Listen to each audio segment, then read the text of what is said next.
কয়জন ছিল?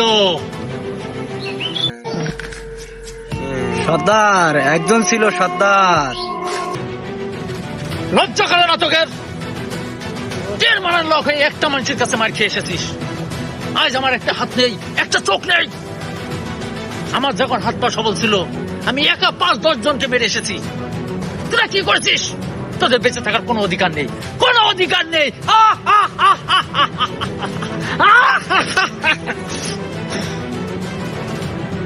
সর্দার, আমাদের ভুল হয়ে গেছে সর্দার, এবার আমাদের মাফ করে দিন। এর মানে সংবিধানে কোনো ক্ষমা নেই, কোনো ক্ষমা নেই।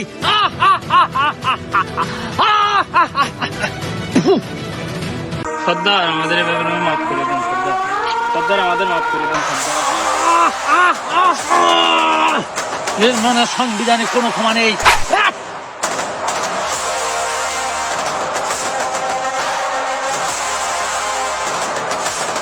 3 দিনের মধ্যে আমার 2 লাখ টাকা চাই। কোনটা আনবি, কিভাবে আনবি, তোরা বুঝ করবি। তা না হলে তোগের অবস্থা এদের মতো হবে। যা লাশ কটা গুম করে দিয়ে আয়।